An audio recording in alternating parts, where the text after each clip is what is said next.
तीन भुवन में सार वीतराग विज्ञानता शिव स्वरूप शिवकार नमो त्रियोग समारिके। तीनों लोकों में सारभूत एकमात्र वीतराग विज्ञान स्वरूप अपना आत्मा ही है, लेकिन जिस तीन लोक में उस आत्मा को श्रेष्ठ बतलाया गया है, आखिर वो तीन लोक कैसा है? क्योंकि देखिए, जब हम कभी ये बात करते हैं कि आपको मालूम है हमारे बच्चे ने टॉप किया है, तो वो सामने वाला पूछता है बहुत अच्छी बात है भाई, बात तो बहुत अच्छी है, लेकिन कौन से स्कूल में पढ़ता था, कौन सी क्लास में? और हम ये कहें कि अरे स्कूल और क्लास की तो क्या बात करो, क्या हमारे मोहल्ले में एक ही स्कूल था बस, और उसमें टॉप किया है उसने। कि कितने बच्चे पढ़ते थे? कि वैसे तो अकेला ही पढ़ता था। तो कैसा लगेगा? अब अकेला पढ़ता था और उसमें टॉप किया, अकेला तो अकेला ही टॉप आना था, उसमें क्या है? और यदि हम ये कहें कि नहीं नहीं 100 स्टूडेंट थे, 100 में से नंबर 1 है, तो कितना अच्छा लगता है। और 100 की जगह हम ये कहें 100 नहीं 1000 में से 1 है, हमारा बच्चा लाख में से 1 है, 1 लाख में से 1। हम ये कहें सुनो पूरी मुंबई में 500-700 स्कूल होंगे और उन सब स्कूलों में टॉप किया है एक स्कूल ने, और उस स्कूल में टॉप आया है हमारा बच्चा, तो कैसा लगता है? पूरे मुंबई में नंबर 1 हो गया। हम कहें पूरे महाराष्ट्र में नंबर 1 है, हम कहें नहीं पूरे दुनिया में नंबर 1 है, अमिताभ बच्चन जैसा है। अमिताभ बच्चन के माँ बाप सोचते होंगे, सचिन तेंदुलकर के माँ बाप सोचते होंगे पूरे दुनिया में है ऐसा बेटा है हमारा। सुनो भाई, तुम सचिन तेंदुलकर की बात कर रहे हो, यहाँ ये कह रहे हैं कि तुम्हारा जो भगवान आत्मा है, ये भगवान आत्मा तुम्हारी इस उपलब्ध दुनिया में नहीं 3 लोक में नंबर 1 है। अब कैसा लगता है आपको? अब वो मजा नहीं आ रहा जो बच्चे के टॉप करने पे आ रहा था। ये क्या हुआ? इसका मतलब ये तुमने भगवान आत्मा को अपना माना नहीं, तुमने अपने आप को आत्मा स्वीकार किया नहीं। यदि तुम अपने आप को आत्मा स्वीकार करते तो जब हमने कहा ना कि 3 लोक में सबसे श्रेष्ठ है, तो चेहरा खिल जाना चाहिए था। या तो तुमने आत्मा अपने आप को स्वीकार नहीं किया नंबर 1, या फिर तुम्हें ये पता नहीं लगा कि 3 लोक कितना विशाल है। तुम्हारा ये जो 3 लोक जिसकी चर्चा कर रहे हैं, ये आपके जवेरी बाजार से तो छोटा है कि बड़ा है? इससे तो बड़ा होगा। कितना बड़ा है? तो भाई तुम्हारे को यहाँ ये 3 लोक कितना बड़ा है, इस 3 लोक का स्वरूप क्या है, इस 3 लोक की रचना कितनी विशाल और व्यापक है, इसे यहाँ गहराई से समझा रहे हैं। इसे समझे बिना हमारे को महिमा नहीं आती। देखिए, मध्य लोक का दृश्य आपके सामने दिखाई दे रहा है, और इसके पश्चात सुमेरु पर्वत संबंधी चर्चा भी हम आपके बीच में कर चुके थे। 4 प्रकार के वन बतला दिए थे। टॉप से देखने पर एक पांडुक वन दिखाई देता था। पांडुक वन के चारों दिशाओं में 4 तो जनालय थे, विदिशाओं में शिलाएं थी, और विदिशाओं में जो शिलाएं हैं उसमें ईशान दिशा की ओर वाली शिला का नाम पांडुक शिला, फिर पांडु कंबला, फिर रक्त शिला और रक्त कंबला। ये 4 शिलाएं, ये पांडुक आदि जो 4 शिलाएं हैं, उन शिलाओं की रचना इस प्रकार की है। 100 योजन लंबी, 50 योजन चौड़ी, 8 योजन ऊंचाई वाली और 500 धनुष का इनका आसन। इनमें एक जगह पर बीच में बाल तीर्थंकर को विराजमान करते हैं। एक तरफ सौदर में इंद्र राहुल जी, और दूसरी तरफ ईशान इंद्र, ये दोनों खड़े होते हैं, और ये यहाँ बीच में बैठे हुए बाल तीर्थंकर का जन्माभिषेक करते हैं, है ना। 500 धनुष का ये आसन है। चूली का बतलाई थी 40 योजन की, नीलकंठ मणिमय है। फिर आपको ये मेरू पर्वत हमने दिखा दिया था, चारों तरफ लवण समुद्र था, बीच में जम्बूद्वीप और खड़ा हुआ सुमेरु नाम का पर्वत, ये आपको दिखा दिए थे हमने कुछ दृश्य हैं जो आपने अच्छे से देख लिए थे कि बहुत अच्छे से आपको नीचे भद्रसाल वन, नंदन वन, सोमनस वन, पांडुक वन सब ध्यान होगा ना आप लोगों को। बीच में चूलिका खड़ी हुई, सुमेरु पर्वत उसकी महिमा, भक्तामर का श्लोक, सुदर्शन मेरु की महिमा, ये सब बतला दिए थे आपको, ये सब चर्चा कर चुके थे हम। इसके बीच में कल हमने आपको ले गए थे नरक में, लेकिन नरक से वापस निकाल रहे थे अपन। आप लोगों को टेंशन नहीं हो इसलिए हमने नरक की चर्चा को, माने हम आपको टेंशन में यदि छोड़ना चाहते तो हम वहाँ के संकट बतला करके रोक सकते थे। 2-5 मिनट ही तो थे जिसमें हम संकट और थोड़े से आपको दिखा देते, लेकिन रात को नींद नहीं आती। तो हमने सोचा भाई साहब ऐसा पाप कर्म का बंध हमें भी तो होगा, आपको नींद नहीं आएगी तो उसका फल किसे लगेगा। तो हमने योगी जी भाई साहब आपको नरक से निकाल दिया, लेकिन हमारी भावना आपको नरक से निकालने की नहीं है, गलत मत लेना। हमारी भावना तो आपको चारों गतियों से निकालने की है। आप क्या समझ रहे हो? जैसे किसी व्यक्ति को कहे ना ये मनुष्य नहीं है, ये मानव नहीं है, ये पुरुष नहीं है, ये क्या बात कर रही है, ये तो महापुरुष है। ऐसे करते हैं ना बच्चे लोग बात, ऐसे हम कह रहे हैं हमारी भावना आपको नरक से निकालने की नहीं थी, इसका मतलब गलत मत समझना। हमारी भावना आपको नरक नहीं चारों गतियों से निकालने की है। और सच में ये जैन दर्शन जो हमारे को मिल गया है ये अकेला नरक नहीं चारों गतियों से निकाल देने के लिए है। माने ये 3 लोक का जो दृश्य आपको दिखाई दे रहा है इसमें कुछ ऊर्ध्व लोक है, इसकी रचना अपन 1-2 दिन बाद में विस्तार से करेंगे, क्योंकि आज फ्राइडे है ना, फ्राइडे, सैटरडे, संडे, हाँ मतलब 3 दिन। मैं तो आगे के गिन रहा हूँ यार, आप लोग क्या करते हो। मैं तो ये सोच रहा था कुछ लोग युवा साथी कल परसों रहेंगे ना, और तो थोड़ी जम्बूद्वीप की चर्चा कर लें उनके बीच में, दुनिया की चर्चा कर ले, मैं अपनी दुनिया की, और फिर बचे हुए 1-8 दिन में अपन स्वर्ग में भी ले चलेंगे। पहले दुख भोग लें यहाँ मनुष्य त्रियंश के, नरक के, फिर स्वर्ग में चलेंगे।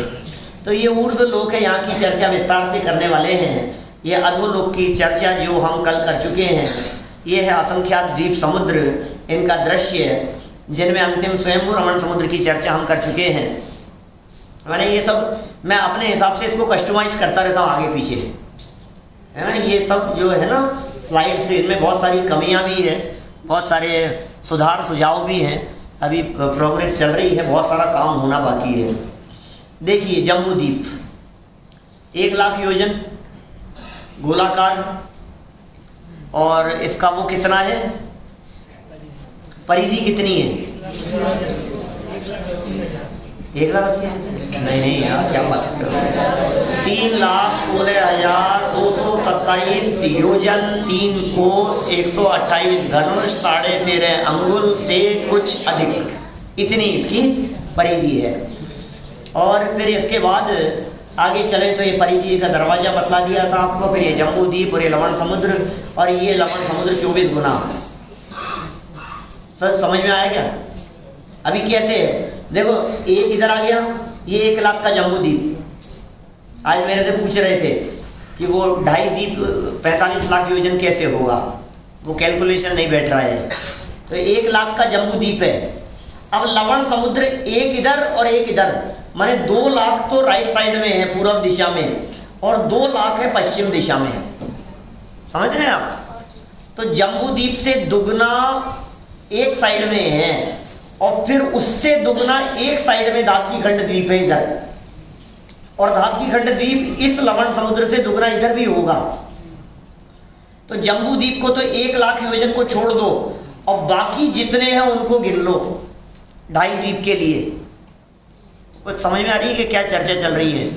कुछ लोगों के नहीं आ रही होगी समझ में, जो लोग बिल्कुल नए हैं उनके नहीं समझ में आ रही होगी। ये तो सब हमने 24 बता दिए थे आपको। चलो कोई बात नहीं, 1-8 दिन अवसर मिलेगा, 2-5 मिनट के लिए अपन तो 2.5 द्वीप को थोड़ा सा ले लेंगे, 2-5 मिनट के लिए। आप लोग आप फोर्स करेंगे तो और क्या, नहीं तो अपने पास में कोई कमी थोड़ी ना है, बहुत है। दुनिया इतनी बड़ी दुनिया है, आप कहो तो लंदन ले चले, आप कहो तो चाइना ले चले, तो किसी को नहीं जाना। क्या बात कर रहे हो, किसी को नहीं जाना। अरे इस समय सारी फ्लाइट्स खाली चल रही है, सारे फ्लाइट्स के टिकट डिस्काउंट पे मिल रहे हैं। प्रकाश भाई बोलो कहाँ चलना है? तो जब पूरे ही दुनिया भर में कंसेशन में चल रहा है, तो यहाँ नरक स्वर्ग सब जगह पर आपको कंसेशन में ले चल रहे हैं। चलो जम्बूद्वीप देख रहे हैं अपन। ये जम्बूद्वीप की बात करें, पहला पर्वत है हिमवन नाम का पर्वत। शॉर्ट में बात करेंगे। जम्बूद्वीप में 6 पर्वत है, महापर्वत। नाम आप लोगों को याद होंगे, उम्मीद की जाती है। पहले पर्वत का नाम हिमवन, दूसरे का नाम क्या है? महाहिमवन, शायद को याद है। नंबर 3 निषद, 3 हो गए। अरे यार ये सीधा नहीं, थोड़ा थोड़ा दूसरे एंगल से बात हो, थोड़ा थोड़ा साइड एंगल से पिक्चर लो, साइड एंगल से लो, क्योंकि फिर वो पूरा बैठता नहीं है। ये हिमवन, ऐसा आप समझ रहे हैं? इतने बड़े जम्बूद्वीप में जब हिमवन पर्वत को पूरा देखते हैं तो ऐसा दिखेगा, वो पूरा जम्बूद्वीप ही उधर चला गया। इस जम्बूद्वीप में हिमवन नाम का पर्वत है। इस पर्वत के ऊपर एक सरोवर है, नाम है उसका पद्म सरोवर। वहां से बहती है नदियां। अभी सिर्फ पर्वतों के नाम देखो। दूसरे पर्वत का नाम भूल गया मैं, क्या था? महाहिमवन, महाहिमवन दूसरा पर्वत। अभी पूरे जम्बूद्वीप में इतना है। और तीसरे पर्वत का नाम निषद, ये 3। अब चौथा पर्वत जो है, ये यहाँ से देखते हैं तो दिखेगा नहीं, इसको उधर से देखना पड़ेगा, उस साइड से। तो कैमरे को यहाँ से घुमाते हैं अपन और उधर ले चलते हैं। तो निषद के बाद में नील पर्वत देखना आप, मेरू पर्वत को क्रॉस करके, वो 3 उधर चले गए। हिमवन, महाहिमवन और निषद। बीच में सुमेरु नाम का पर्वत, गजदंत पर्वत, और इधर नील नाम का पर्वत। समझ में आ गया आपको? नॉर्थ में चले गए अपन। फिर इसके बाद में एक रुक्मी नाम का पर्वत और एक शिखरी नाम का पर्वत। इन पर्वतों के ऊपर, सबके ऊपर आपको सरोवर दिखाई दे रहे हैं। ये दुनिया कुछ अलग है जिस दुनिया की हम बात कर रहे हैं, है ना? कुछ अलग दुनिया है ये। देखिए इन पर्वतों की थोड़ी सी जानकारी लेकर के आगे बढ़ेंगे हम लोग। पर्वतों के नाम, महापर्वत नाम बतलाए थे।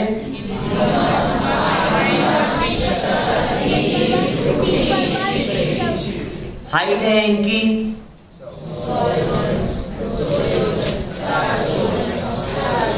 अरे तेज तो बोलो थोड़ा सा।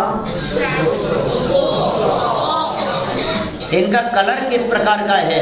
पहला पर्वत है हेम, माने गोल्ड, गोल्ड जैसा पर्वत है, सोने जैसा पर्वत है, सोने का पर्वत है।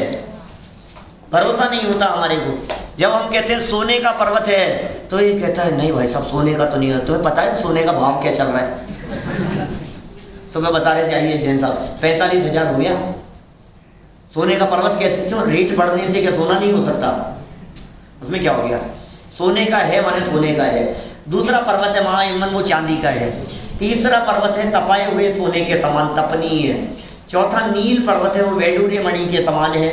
फिर रुक्मी पर्वत जो है वो रजत का है, और शिखरी पर्वत हेम का है। ये जो 6 पर्वत हैं, इन 6 पर्वतों के ऊपर 6 सरोवर हैं। सरोवरों के नाम अभी जो दिखाए थे ना, कुंड जैसे बने हुए, वो पर्वतों के ऊपर बने हुए हैं। वो किस प्रकार के हैं?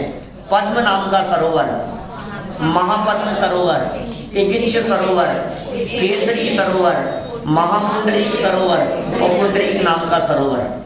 और इन सरोवरों से नदियां भी बहती है। हाँ बहुत सारे। आगे आगे वाले लोगों को तो पता है, पीछे वालों को पता है या नहीं? कुछ पीछे वालों को पता है क्या? एक बार हाथ खड़ा करो ना, किनको पता है? थोड़ा सा, मैं पूछूंगा नहीं, घबराओ मत। थोड़ा आता हो तो खड़ा कर दो हाथ, मुझे पता लगे मुझे कितना बतलाना है। नहीं मालूम? नहीं मालूम। अच्छा आगे वाले हाथ खड़े कर दो, किसको पता है? बस ये भी कुछ कुछ ही लोग हैं। बस इतने से लोग इतनी आवाज करते हैं, ऐसा लगता है सबको पता है। पता ही नहीं लगता है। 10 लोगों 15 लोगों के भरोसे चल रहा है जवेरी बाजार मंदिर। क्या अब ये जो इतनी बड़ी ट्रॉफी मुझे दिखी, अब पता लगा है किन के पीछे आई है। बहुत कम। और नाम हो रहा है पूरे मुंबई में। अभी गया वहां बोरीवली गया आज दिन में, तो जवेरी बाजार का नाम है, टॉप किया पड़। जब पता तो लगे भाई जवेरी बाजार में कितने लोग हैं, ऐसे पीछे वालों को तो पता ही नहीं है। देखो कोई बात नहीं, होता है ऐसा ही है क्या, एक लीडर होता है, एक व्यक्ति काम करता है और पूरे परिवार का नाम होता है, एक व्यक्ति काम करता है और पूरे देश का नाम होता है, ऐसा ही तो है और क्या है। एक व्यक्ति गोल्ड लेकर के आता है और पूरे देश का नाम होता है। गोल्ड कहाँ गया, बोले हिंदुस्तान ले गया, वहां चला गया, पाकिस्तान का नाम नहीं ले रहा हूं, जा सकता है वहां भी, चलो कोई बात नहीं। पद्म सरोवर से नदियां बहती हैं तीन नदियां, महापद्म सरोवर से 2, तिगिच से 2, केसरी नाम का सरोवर है उससे भी 2, महापुंडरीक नाम के सरोवर से भी 2 और पुंडरीक सरोवर से 3। ये सब नदियां बहती है, ये सरोवरों से नदियां बह रही है। सरोवर देखे आपने कितने बड़े हैं, कैसे हैं सरोवर।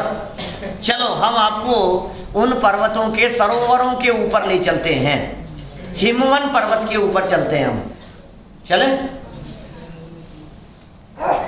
हिमवन पर्वत के ऊपर वाला सरोवर, आइए सौदरविंद साहब, तो याद किया था इनको सबसे पहले। तो सबसे पहले अभी ये जो 6 पर्वत हैं, आगे आओ, आगे जाओ, आगे आ जाओ। ये 6 पर्वत, उनकी ऊंचाई, 6 पर्वतों के कलर या ये किसके बने हुए हैं, ये 6 पर्वतों के ऊपर मौजूद सरोवर और इन सरोवरों से बहने वाली नदियां, ये जम्बू द्वीप का थोड़ा सा मोटा मोटा एक आउटलुक है जो आपको यहाँ शब्दों में बतलाया है। थोड़ा सा इसको पिक्चराइजेशन करने की कोशिश करते हैं अपन। हम चलते हैं हिमवन पर्वत के ऊपर, जो पद्म नाम का सरोवर है वहां चले। ये हिमवन पर्वत के ऊपर पद्म नाम का सरोवर दिखाई दे रहा है। ये पर्वत है, ये पर्वत का टॉप है। ये पर्वत के शिखर पर 100 योजन लंबा, 50 योजन चौड़ा, नहीं 1000 योजन लंबा और 500 योजन चौड़ा सरोवर। 1000 योजन की लंबाई है पद्म सरोवर की, 1000 योजन की, 500 योजन की चौड़ाई है, 10 योजन की गहराई है इस सरोवर की जिसकी हम बात कर रहे हैं। इस सरोवर में शुद्धात्म जी हैं क्या पीछे? आइए ना, आइए आगे आइए साहब, दिख गए मुझे अचानक। ये अपने विद्वान हैं, यहाँ मुंबई में सोमैया कॉलेज में पढ़ाते हैं, है ना। हाँ,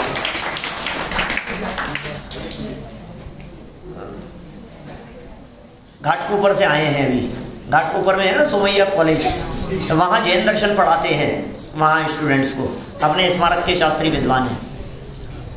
देखिए ये 1000 योजन लंबा, 500 योजन चौड़ा और 10 योजन गहराई वाला ये सरोवर है जिसका नाम है पद्म सरोवर। अभी देखिए आप, ये और थोड़ा नजदीक से देखा हमने तो पद्म सरोवर कैसा दिखाई दे रहा है।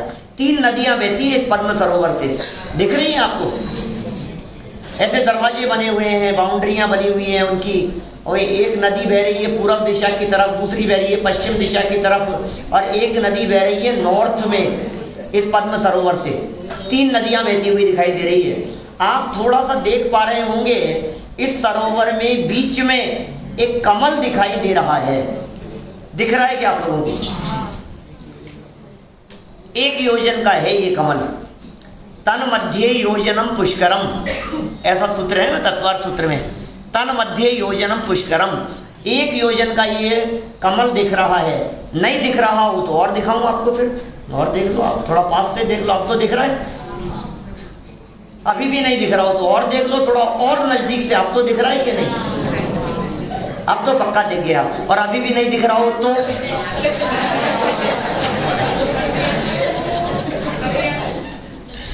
इससे ज्यादा बड़ा करिए, क्या करेंगे? ये है पद्म सरोवर में ऐसे 1,40,116 कमल है क्या इस पद्म सरोवर में। और ये जो कमल है, इन कमलों के ऊपर महल बना हुआ आपको स्पष्ट दिखाई दे रहा है क्या? और दिखाएं थोड़ा नजदीक से महल, और महल के अंदर देवी रहती है, श्री देवी रहती है। मरने की बात नहीं कही है यहाँ पे, वो पहले से रहती है, उसका नाम श्री देवी है,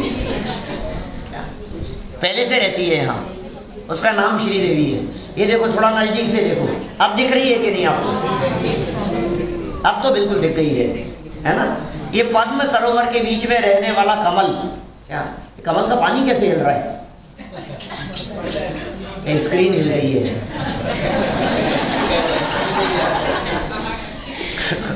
कोई बात नहीं। देखिए ये सरोवर में कमल, कमल के ऊपर महल, और ये श्री नाम की एक देवी। ये अलग अलग देवियां हैं जो अलग अलग पर्वतों के ऊपर रहने वाले सरोवरों में रहती है। पद्म सरोवर में श्री देवी रहती है इस कमल के ऊपर, तो महापद्म सरोवर में हिरी रहती है। फिर तिगिच्छ सरोवर में धृति रहती है, कीर्ति रहती है, बुद्धि रहती है, लक्ष्मी रहती है। आगे पुंडरीक सरोवर में ये सब अपने परिवार सहित रहती हैं, यद्यपि परिवार के नाम पर वहाँ कोई बाल बच्चे तो होते नहीं हैं। सामानिक जाति के देव हैं, उन देवों के साथ में रहती है, और एक पल्ले की इनकी आयु होती है इन सब की। ये सब सरोवर हैं। सरोवरों से जो नदियाँ बहती हैं, उन नदियों के बहने के बाद वे समझ लो आप, पद्म सरोवर से 3 बतला दी, वहाँ से 3 बतला दी, बीच में से 2-2 हो गई। कुछ एक एरिया है सुमेरु पर्वत के नज़दीक विदेह क्षेत्र का एरिया, थोड़ा सा अपन वहाँ पढ़ते हैं उस दिशा में। ये देखिए आप, बीच में सुमेरु पर्वत दिख रहा है ना आपको? सुमेरु पर्वत की परछाई दिख रही है, परछाई नहीं होती है ऐसी, है ना? ये हट गई है, जो बन रहा है उसमें से हटा दी गई है, पुराने चित्र हैं। मेरु पर्वत खड़ा है और चारों तरफ कुछ पर्वत खड़े हुए हैं, बीच में 2 नदियां बह रही है। एक का नाम है सीता नदी और दूसरे का नाम है सीतोदा नाम की नदी। और जो ये पर्वत दिखाई दे रहे हैं, ये 4 पर्वत हैं। इन पर्वतों की शेप हाथी के दांत की तरह है, इसलिए इनका नाम गजदंत है। गजदंत पर्वत है ये मेरु पर्वत से जुड़े हुए। अभी मोटा मोटा आप समझते जाइए। इन गजदंत पर्वतों के भी अलग अलग नाम बतलाए गए हैं शास्त्रों में। माल्यवान, ये माल्यवान है। सोमनस, ये सोमनस है। ये विद्युत प्रभ है, और ये गंधमादन है। ये 4 पर्वत है, माल्यवान, सोमनस, विद्युत प्रभ और गंधमादन। ये जो पर्वत हैं, इन पर्वतों के सबके कलर भी अलग अलग हैं। एक नीलमणि में दिखाई दे रहा है, ये नीला। ये रजत का दिख रहा है। ये तपनी, ये तपाए हुए गोल्ड जैसा दिखाई दे रहा है, और वो गोल्ड जैसा है। ये 4 पर्वत। इन गजदंत पर्वतों के संदर्भ में हम बात कहें तो मेरु पर्वत से जुड़े हुए होने के कारण ये पर्वत हाथी दांत की तरह है ना, इसलिए गजदंत कहलाते हैं। और ये 4 विदिशाओं में हैं, हाथी दांत के समान है, 4 विदिशाओं में है। शेप एक्चुअल में बनता है इनका इस प्रकार का। आपको पीछे दिखाया ना मैंने अभी, मैंने ये जो दिखाया है, इसको यदि अपन अलग निकाल करके रखें तो ये शेप कुछ इस तरह का बन जाता है, ये हाथी दांत की तरह। माने मेरु पर्वत की तरफ तो जुड़ा हुआ है ऐसा, बराबर। और दूसरी साइड था एक नील नाम का पर्वत, उस पर्वत की तरफ जुड़ा। पर्वत की हाइट थी 400 योजन, नील पर्वत की, वहां से 400 योजन जुड़ा है। इधर सुमेरु पर्वत पर 500 योजन जुड़ा हुआ है। देखिए मैं ये सब मान करके चल रहा हूँ कि आपको मोटा मोटा आइडिया होगा, क्योंकि मेरे बगल में ट्रॉफी रखी है। इसलिए मैं जो बात बतला रहा हूँ, फिर भी मैं कोशिश करूंगा कि ये सब मोटा मोटा बतलाने के बाद एक बार वापस जम्बू द्वीप दिखा करके आपको आउटलुक दे दूं मैं क्या क्या है। इतना ही हो सकता है। और 8 दिन में कितना होगा बतलाओ? 8 दिन में कितना घूमोगे? आपको ये कहें 8 दिन के अंदर आपको पूरा वर्ल्ड टूर करा रहे हैं, तो कैसे करोगे भाई? 8 दिन में वर्ल्ड टूर करोगे तो क्या क्या करोगे? बोलो। लंदन चलेंगे, अमेरिका चलेंगे, स्विट्जरलैंड चलेंगे, उधर चलेंगे, उधर जाएं, ऑस्ट्रेलिया चलें, न्यूजीलैंड चलें, किधर चलें? बोलो वर्ल्ड टूर 8 दिन में कैसे कराएंगे? बोलो ऐसे ही कराएंगे जैसे मैं करा रहा हूँ। वर्ल्ड टूर ही तो करा रहा हूँ, और क्या करा रहा हूँ? चेतन भाई क्या करा रहा हूँ मतलब? आपने जिस वर्ल्ड टूर की कल्पना कर रखी है, उस वर्ल्ड टूर में आपने नाम बतला दिए, अमेरिका बतला दिया, इधर यूरोप बतला दिया, उधर ऑस्ट्रेलिया बतला दिया, उधर वो बतला दिया। आपने उसमें वर्ल्ड की कल्पना कर रखी है, और हम आपको वर्ल्ड बतला रहे हैं। 3 लोग, ये है असली दुनिया, हम उसकी सैर करा रहे हैं आपको। तो गजदंत पर्वत है। अब इन गजदंत पर्वतों के बीच में एक गजब की चीज है।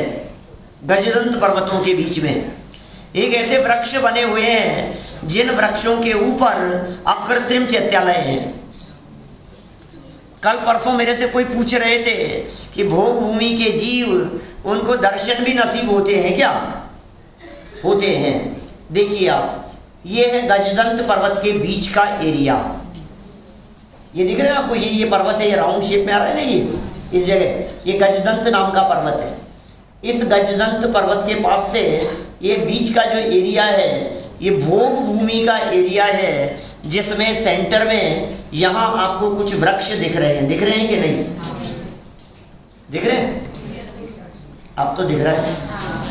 और देखिए, नए एंगल से देखिए, और नए एंगल से देखिए। ये जो वृक्ष है, इस वृक्ष का नाम है जम्बू वृक्ष। और नए एंगल से देखो, और नए एंगल से देखो। इस वृक्ष के ऊपर चैत्यालय बने हुए हैं। ऐसे एक तरफ चैत्यालय है और 3 दिशाओं पर विमान बने हुए हैं। यहाँ से नहीं दिखाई दे रहा हो तो और पास से दिखा देते हैं, और नहीं दिख रहा हो तो अब तो बिल्कुल दिख जाएगा। अभी भी नहीं दिखे तो फिर तो आप जानते ही हो। तो इस तरह ये इस वृक्ष का नाम है जम्बू नाम का वृक्ष, जम्बू वृक्ष।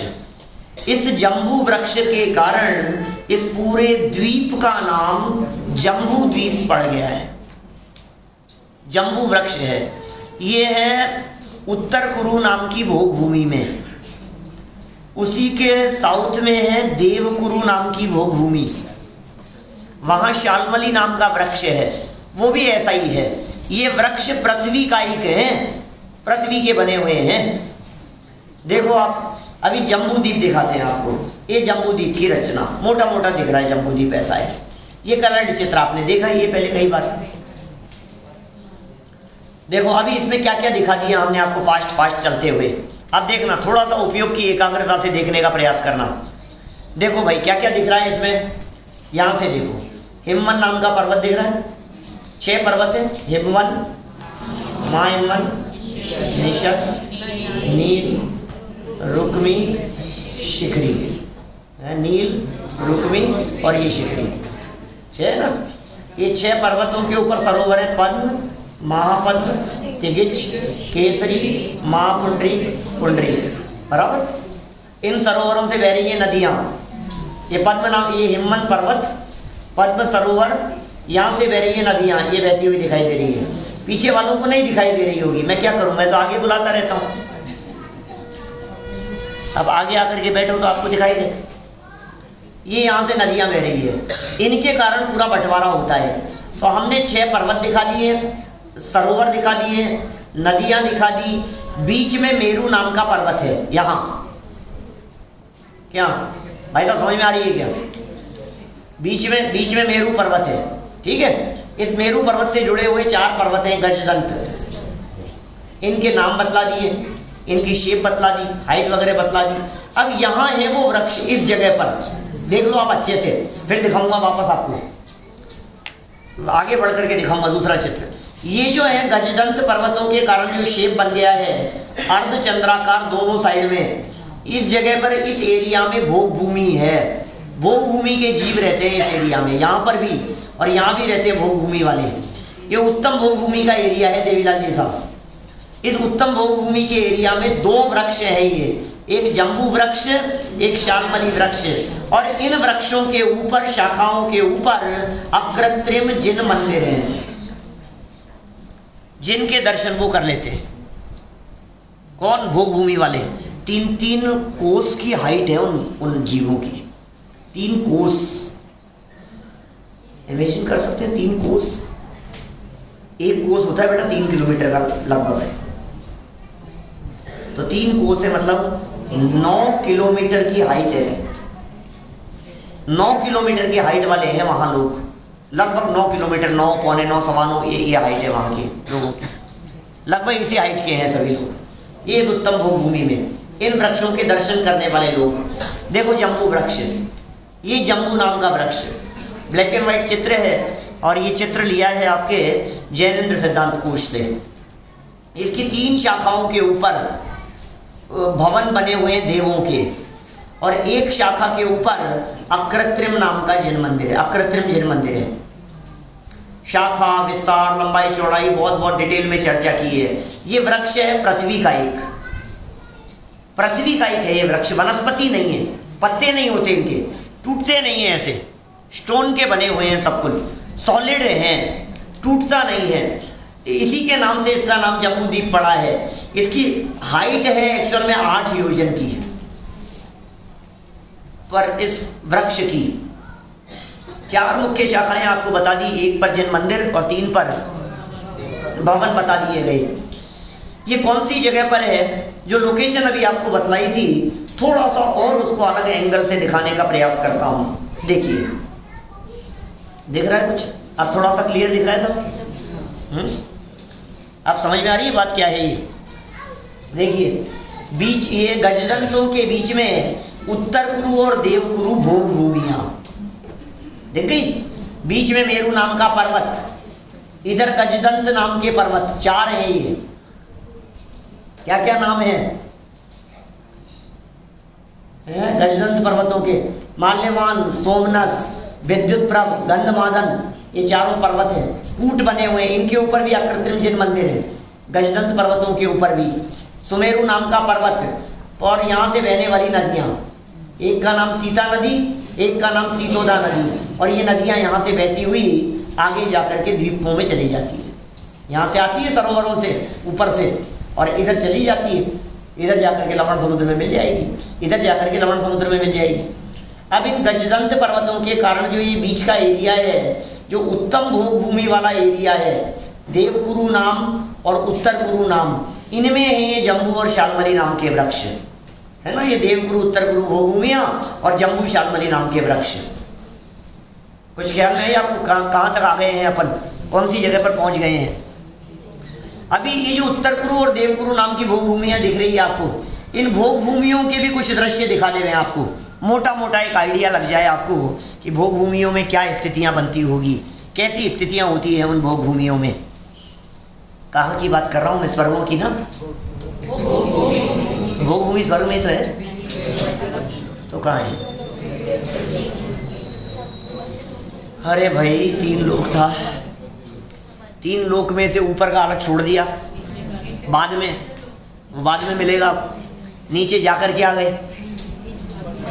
अब बीच में है अपन लोग, मध्य लोक में है भी अपन लोग। अब ये जो मध्य लोक है, इस मध्य लोक के जम्बूद्वीप में बिल्कुल सेंटर वाला सुमेरु पर्वत के पास वाला एरिया है जहां हम बात कर रहे हैं, वहां भोग भूमियां हैं बीच में। इसी मध्य लोक में है भाई साहब, जिस मध्य लोक में हम हैं, भोग भूमियां देखें जरा, ऐसी है भोग भूमियां, उत्तर गुरु और देवगुरु भोग भूमियां। ये बहुत प्राचीन चित्र है, ये कपड़े पर खुदा हुआ मिला मेरे को, बना हुआ, कपड़े पर बनाया हुआ, बहुत पुराना।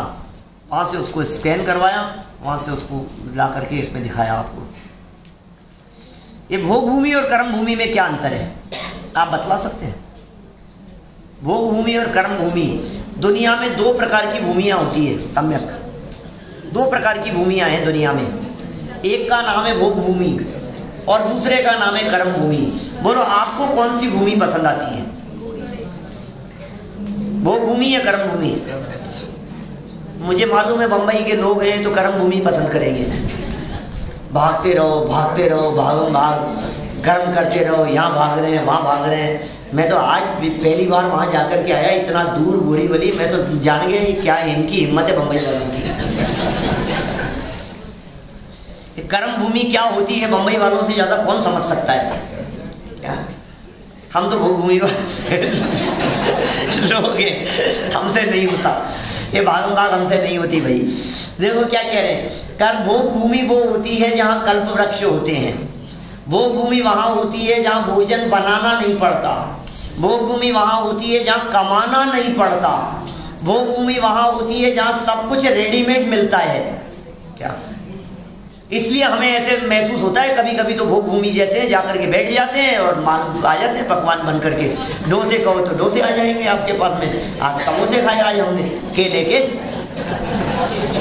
क्या समोसे बदनाम है ना आलू के नाम से, इसलिए स्पष्ट करना पड़ता है।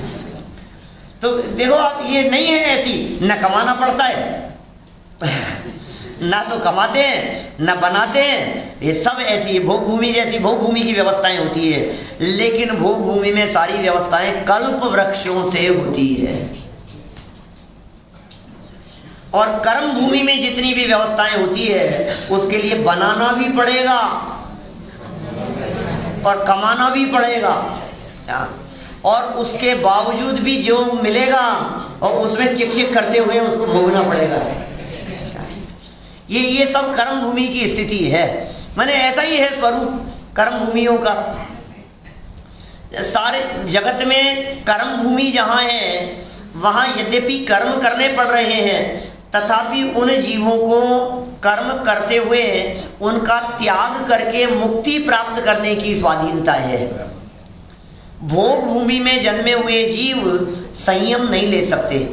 भोग भूमि में जन्मे हुए जीव मुक्ति की प्राप्ति नहीं कर सकते।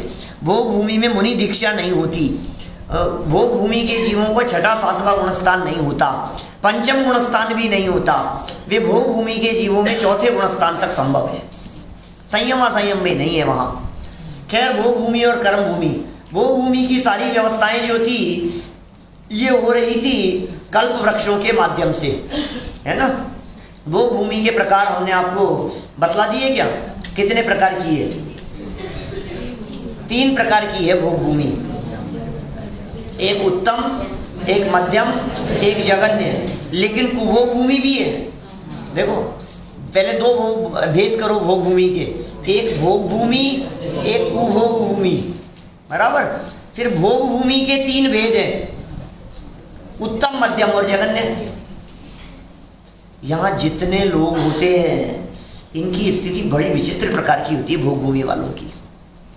माने यदि मैं आपको भोग भूमि वाले जीवों के बारे में बतलाऊं तो मैं कह सकता हूँ इन लोगों की ऊंचाई जघन्य भोग भूमि वालों की 3 किलोमीटर की, मध्यम भोग भूमि वालों की 6 किलोमीटर की, उत्तम भोग भूमि वालों की 9 किलोमीटर की। ऐसी इनकी हाइट है इनकी अलग अलग। आयु यदि इनकी देखो तो पल्लियों में होती है भाई साहब। पल्ले नहीं समझा सकता मैं आपको, क्योंकि वही गड्ढा खोदना पड़ता है उसके लिए, और अपने बस की बात नहीं है गड्ढे खोदना। क्या चक्रवर्ती की सेना निकालो उसके ऊपर से, कितने कितने परिश्रम करने पड़ेंगे उसके लिए। तो 1 पल्ले की आयु होती है जघन्य भोग भूमि में, मध्यम भोग भूमि में 2 पल्ले की आयु, उत्तम भोग भूमि में 3 पल्ले की आयु। इन लोगों का आहार किस प्रकार का होता है? यद्यपि सारी फैसिलिटीज सब कल्प वृक्षों के माध्यम से होती है, इन भोग भूमि वाले जीवों को कल्प वृक्षों से सब फैसिलिटीज मिलेगी, उसके बावजूद भी ये खाते ही नहीं है। माने इनकी स्थिति ऐसी है, जघन्य भोग भूमि वाला, मतलब उत्तम भोग भूमि वाले की बात करो तो उत्तम भोग भूमि वाला बहुत छोटे बेर बराबर भोजन करता है 3 दिन बाद। 3 दिन का गैप और फिर लेगा और इतना सा भोजन। मध्यम भोग भूमि वाला जो है वो भोजन कब लेता है? 2 दिन के अंतराल से और उससे थोड़ा सा ज्यादा। जघन्य भोग भूमि वाला 1 दिन के अंतराल से और आंवले बराबर। और इसके बाद जघन्य भोग भूमि के बाद चौथे काल वाला आता है जीव, कर्म भूमि जहाँ शुरू होती है, वो सब एक टाइम भोजन करने वाले होते हैं। और पंचम काल में 2 बार करते होंगे, 2 बार।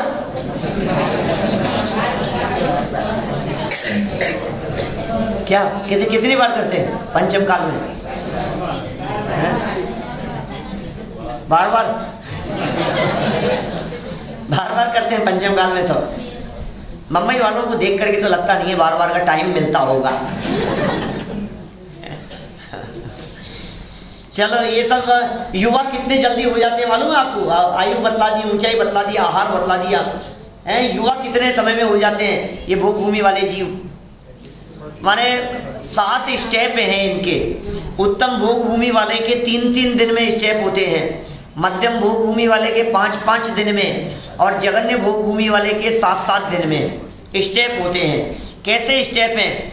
सबसे पहला स्टेप है अंगूठा चूसना। जन्म होते ही युगलिया जन्म लेते हैं, जोड़े से जन्म लेते हैं, साथ में ही जन्मते हैं और साथ में ही मरते हैं। मुझे लगता है शायद ये कहाँ की प्रतिज्ञा ली होगी उन्होंने, भावना भाई होगी, साथ जिएंगे साथ मरेंगे। साथ में जन्मे तो भाई बहन ने एक ही गर्भ से जन्म लिया, फिर वो पति पत्नी बन करके रहे जीवन भर, और फिर साथ में मरण हो गया। मर करके वे चले जाते हैं देवगति में। नियम से सब मर करके देवगति में जाते हैं। तो उनका जन्म होते ही उनके माता पिता मर जाते हैं। इनका जन्म हुआ और उनके माता पिता मर गए। अच्छा, माता पिता मर गए फिर क्या होगा उन बच्चों का? तो बोले पहले 3 दिन तो उनके अंगूठा चूसने में निकल जाते हैं। सिर्फ 3 दिन अंगूठा चूसते हैं वो बच्चे, 3 दिन। उसके बाद में 3 दिन में वो बैठना सीख जाते हैं। उसके बाद 3 दिन में वे लड़खड़ा करके चलना सीख जाते हैं। उसके बाद 3 दिन में वे स्थिर गमन माने दौड़ना सीख जाते हैं। उसके बाद 3 दिन में वे तरुण हो जाते हैं। उसके बाद 3 दिन में वे अनेक प्रकार की कलाओं से युक्त हो जाते हैं। और उसके बाद 3 दिन माने 21 दिन में वे लोग सम्यक दर्शन की प्राप्ति के योग्य हो जाते हैं। उत्तम भोग भूमि वाले लोग सिर्फ 21 दिन में, जन्म से 21 दिन, गर्भकाल तो 9 महीने है ही, उससे तो मतलब ही नहीं। 21 दिन में वो सम्यक दर्शन की प्राप्ति के योग्य हो गए। मध्यम भोग भूमि में ये सारे स्टेप 3-3 वाले 5-5 दिन में घटित होंगे। तो 35 दिन में सम्यक दर्शन के योग्य हो जाएंगे। जगन्य भोग भूमि में सारे स्टेप 7-7 दिन में कवर होंगे, तो 49 दिन में सम्यक दर्शन की प्राप्ति के योग्य हो जाएंगे। आपको लग रहा होगा यार कितने भाग्यशाली है, 21 दिन में ही, 35 दिन में ही, 49 दिन में ही। बातें तो ऐसी कर रहे हैं जैसे हम होते तो 21 दिन में ले लेते, ऐसा लग रहा है। तो आपको पता है हम जहां बैठे हुए हैं यहाँ 8 वर्ष की उम्र में सम्यक प्राप्ति के योग्य हो जाते हैं। क्या ख्याल है आपका? क्या लग रहा है? ऐसा ही है, ऐसा ही है भाई शुद्धात्म जी, इसी प्रकार की स्थिति है। हमको कितना आश्चर्य लगा, 21 दिन में हो जाते हो यार, 21 दिन में सम्यक प्राप्ति योग्य कह रहा हूं। हम भी तो 8 वर्ष में हो गए थे। 8 तो कहने के लिए है, सच्चाई तो ये 7.25 वर्ष की उम्र में हो जाते हैं। गर्भकाल सहित है 8 वर्ष, क्या 9 महीने गर्भकाल सहित 8 वर्ष है। 7.25 साल का बच्चा सम्यक दर्शन की प्राप्ति के योग्य हो जाता है। 7.25 महीने, 7 वर्ष और 3 महीने वाला, बोलो सब ऊपर है यहाँ, कोई नहीं है इससे छोटा। कितने साल की है? कितनी उम्र है तुम्हारी? 9 हो सकता है सम्यक दर्शन। अब बताओ, इससे छोटे तो और कोई नहीं दिख रहे हैं। आप सब सम्यक दर्शन प्राप्त कर सकते हैं। करना है सम्यक दर्शन, करना है सम्यक दर्शन, करना है। किस किस को करना है? हाथ खड़े करो। क्यों क्यों क्यों करना है सम्यक दर्शन? मतलब ये सम्यक दर्शन करना ही ऐसा समझ रहे हैं जैसे मम्मी कहती रहती है कि तेरे को तो इंजीनियरिंग करना है, तेरे को तो ये करना है, ये करना है, ऐसे ही चलो बड़े होके सम्यक दर्शन कर लेंगे। कौन सी लाइन होगी क्या पता? सम्यक दर्शन कौन से कॉलेज में जाके होता है? आपके होता है सोमैया कॉलेज में? किसी कॉलेज में नहीं होता, अंदर में होता है। चलिए देखिए यहाँ कहाँ कहाँ पर है कर्म भूमि और भोग भूमि। थोड़ा सा फास्ट हम ये बात कर लेते हैं, कर्म भूमि और भोग भूमि कहाँ कहाँ है इस जम्बूद्वीप के चित्र में। बोलो, ये तो हो गई उत्तम भोग भूमियाँ इस एरिया में, बराबर। विदेश क्षेत्र के सेंटर का एरिया है, गजदंत पर्वतों के बीच में, जहाँ हो गई उत्तम भोग भूमि। अभी 2 बच गई है यहाँ क्षेत्र, भरत क्षेत्र के अलावा। हिमवन पर्वत था ना ये बीच में, पहला पर्वत, इस पर्वत के बाद और दूसरे पर्वत के बाद 2 एरिया हैं, हेमवत क्षेत्र और हरि क्षेत्र। इन दोनों क्षेत्रों में भोग भूमियां हैं। इसी तरह से रम्य क्षेत्र है ये बीच वाला एरिया जहां मेरी लाइट जा रही है। इधर हिरण्यवत क्षेत्र है जहां लाइट दिखाई दे रही है। इन क्षेत्रों में भी भोग भूमियां हैं।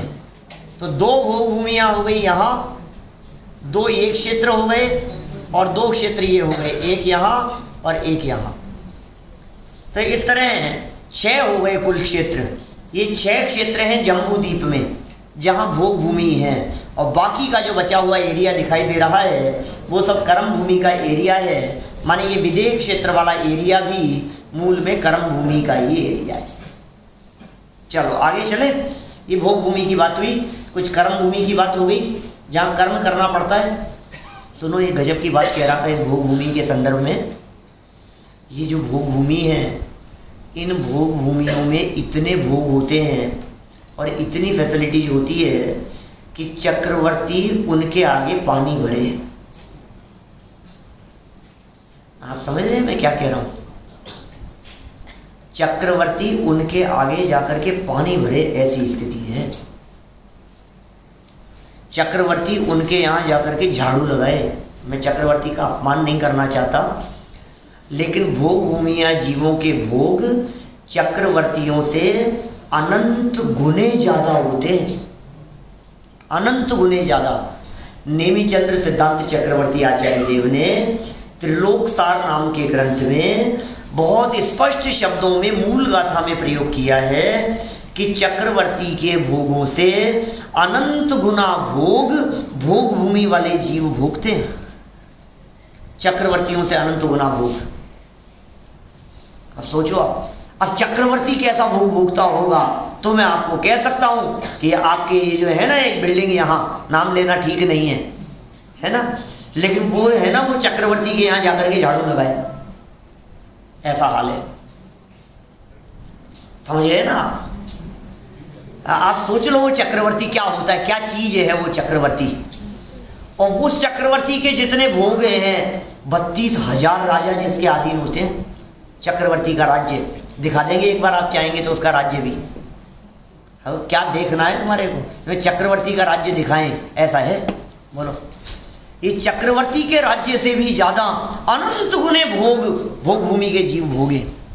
और कैसे भोग? क्योंकि सारी कल देखो, चक्रवर्ती को मेहनत करनी पड़ेगी, चक्रवर्ती को पुरुषार्थ करना पड़ेगा। चक्रवर्ती के कमर में दर्द होता होगा कि नहीं होता होगा? भाग दौड़ करते करते चक्रवर्ती को सोना पड़ता होगा कि नहीं, आराम करना पड़ता होगा कि नहीं। और सुबह चक्रवर्ती की घटना किससे छिपी हुई है?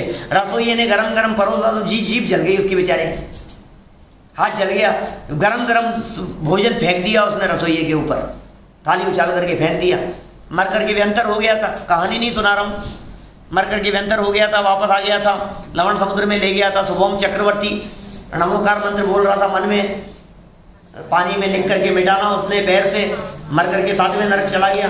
मैं तो सिर्फ इतना बतला रहा हूं कि हालत कितनी खराब है, रसोइयों के ऊपर डिपेंडेंट है। यहां कल्प वृक्षों से स्थिति किस प्रकार की है? जो मांगो वो मिलता है। कल्प वृक्ष से 10-10 जाति के कल्प वृक्ष होते हैं भाई साहब, उनसे जो मांगोगे वो मिलेगा, जो मांगोगे वो मिलेगा। कपड़े मांगोगे तो कपड़े, गहने मांगोगे तो गहने, मकान मांगोगे तो मकान भी मिलेगा आपको। क्या मुंबई में भले ही नहीं हो, मिलेगा वहां आपको, मकान मिलेगा आपको। आप जो चीज मांगोगे जैसी, तो साहब कैसी बात कर रहे हो आप, और मुझे इतनी पसंद नहीं हो तो डिजाइन, अच्छा ऑप्शन मिलते हैं कैसे शोरूम जैसे देखने के, पसंद करने के? क्यों?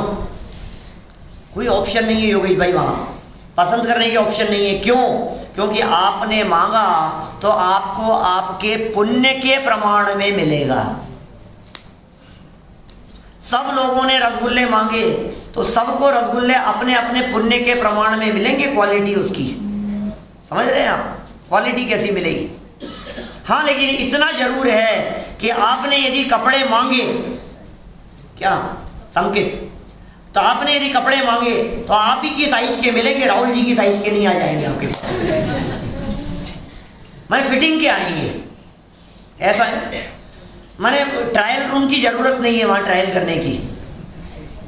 कितनी ऑटोमेटिक, क्या कैसी संस्कृति रही होगी वो, उन्नत, कितनी समृद्ध संस्कृति रही होगी वो भोग भूमि की।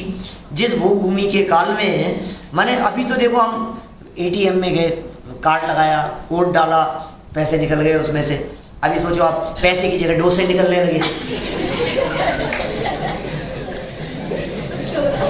पता नहीं, मैं डोसे बोल देता हूँ क्या?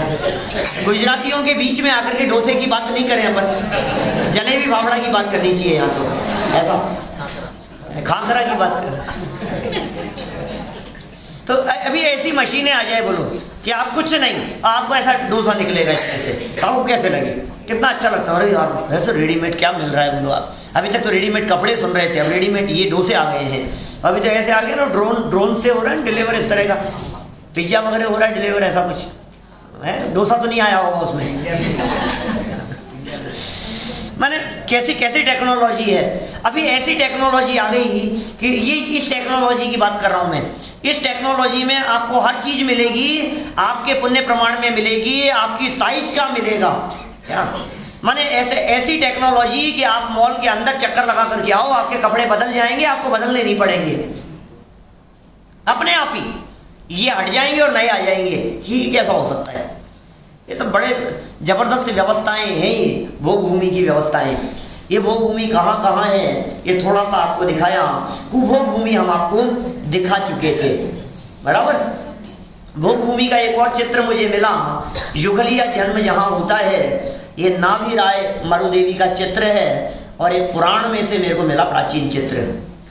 ये भोग भूमि की रचना दिख रही है आपको, ये वृक्ष दिख रहे हैं, ये वृक्ष है, ये शालमली नाम का वृक्ष इधर, और ये गजदंत नाम के पर्वत है। एक गजदंत पर्वत यहाँ, दूसरा गजदंत पर्वत इधर।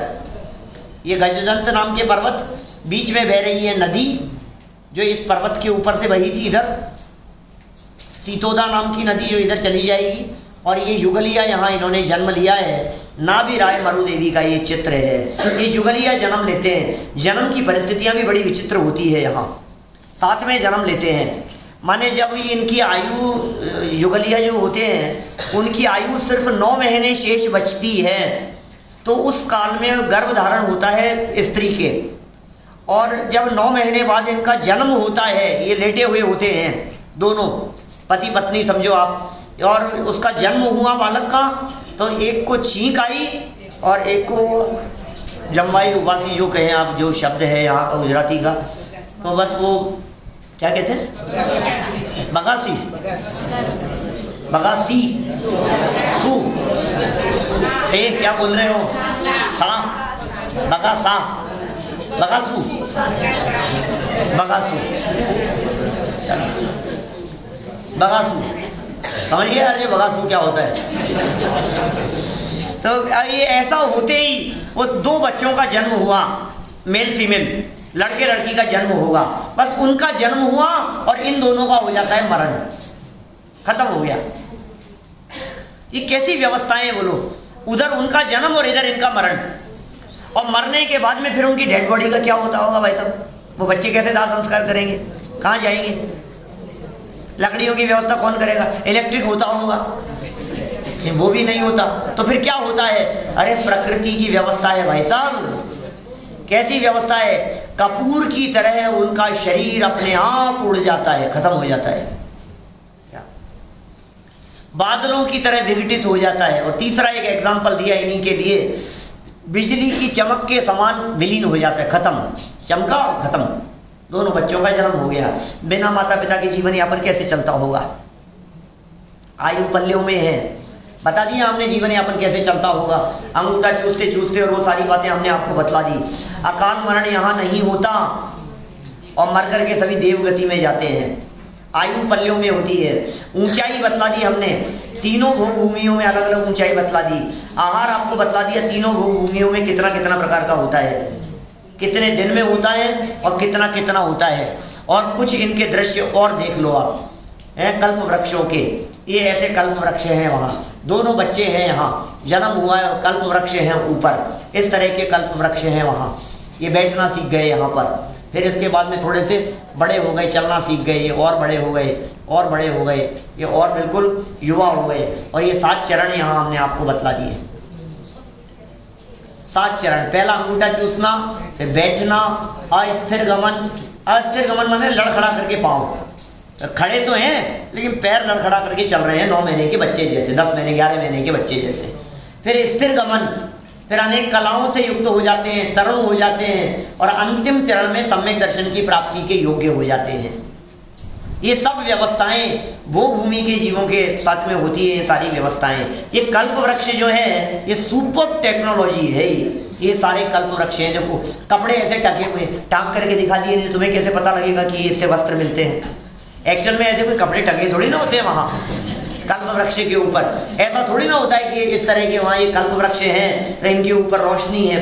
प्रकाश देने वाले अलग कल्प वृक्ष होते हैं, ये गहने देने वाले अलग तरह के होते हैं। ये ऑर्नामेंट्स ऐसे लटके हुए दिख रहे हैं, ये ऐसे चित्र बने हुए हैं हमारे मंदिर में, 200 साल पुराने चित्र हैं, 200-250 साल पुराने मंदिर में बने हुए चित्र। ये कल्प वृक्ष जिससे गहने मिलते हैं, ये जिससे बर्तन मिलते हैं, अब मांगो तो मिलते हैं, कुल मिलाकर के बात ये है। और ये इस प्रकार के ये और कल्प वृक्ष अलग अलग तरह के 10 प्रकार के कल्प वृक्ष होते हैं। एक से पेय मिलता है, एक से वाद्य यंत्र मिलते हैं, एक से रत्न मिलते हैं, वस्त्र मिलते हैं, भोजन मिलता है, रहने के लिए स्थान मिलता है, रोशनी मिलता है, प्रकाश, भाजनांग, मालांग, तेजांग, ये सब मिलते हैं। और चक्रवर्ती के भोगों से भी अनंत गुना भोग इन सब जीवों को भोगने का अवसर मिलता है। बोलो मजा आया कि नहीं आपको? किस किस को चलना है बताओ?